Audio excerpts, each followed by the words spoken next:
PPE kits, overalls like this one here, gloves, masks, hand sanitizers, and government financial aid are some of the things that have helped us health-wise and financially throughout the coronavirus pandemic.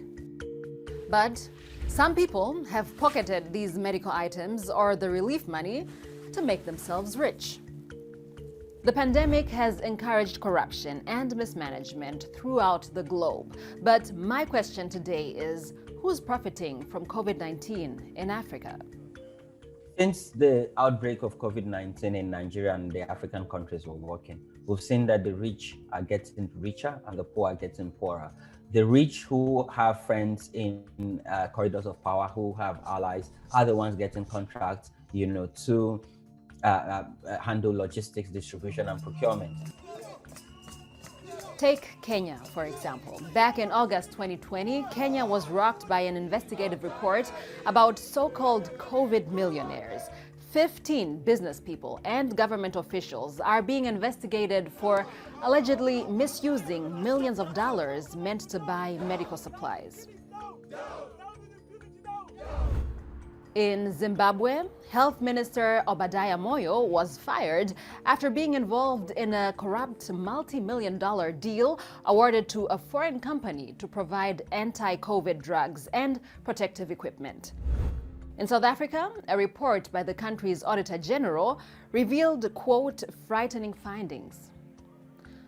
Among other things, some government departments bought protective gear at 5 times the price advised by the Treasury. In Nigeria, corrupt politicians even held back food aid aimed for those who've been hardest hit by the crisis. We saw where COVID relief materials, so rice, grain, Indomie, were stored in the warehouse, and the politicians were waiting for political campaign season. They went further to rebrand COVID-19 relief materials and put in their names and their pictures. Hamzat's campaign managed to keep track of more than $500 million in 7 African countries to see what it was planned for and how it is being used. It's money from donors, grants, or from the government's budget. Still, many questions about where and how the money is being spent often go unanswered by those in charge.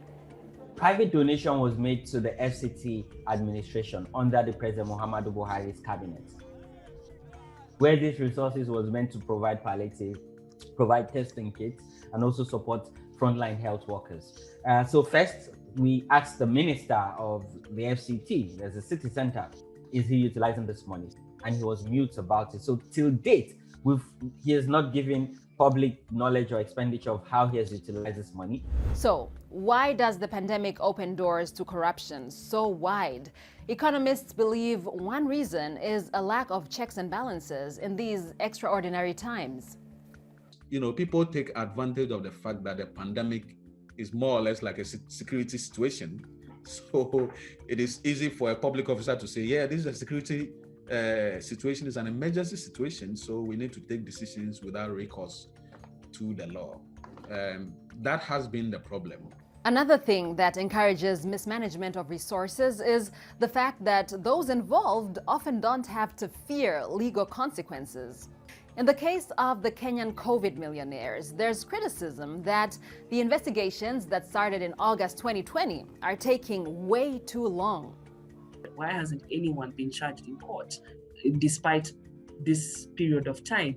Then you kind of then get suspicious and worry and start worrying that there could actually be a process to cover up or sanitize someone or some people because they are connected to certain elites in this country.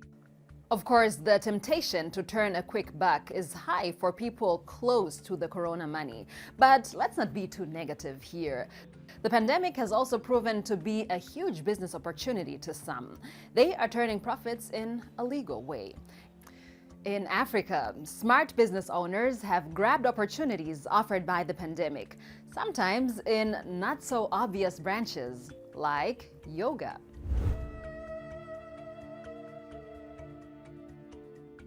For example, South African yoga instructor Tidimalo Jasmine Selako decided to move her lessons online after a countrywide lockdown made classes impossible. Since then, the number of her followers has skyrocketed. These days, I find that most of the things that I do are online.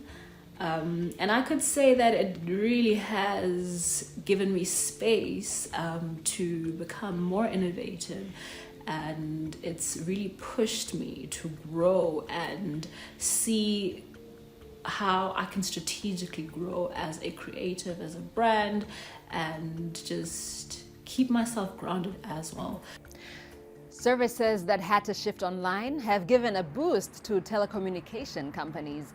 People are spending more data to stay in touch with friends and family and to get the latest on COVID developments. Also, when many schools and colleges closed, e-learning forced people to invest in data packages for their education. We're still in the middle of the COVID-19 pandemic. Just as it is with any crisis of this scale, there are winners and losers. The question remains, how many of those winning financially in Africa are actually playing fair?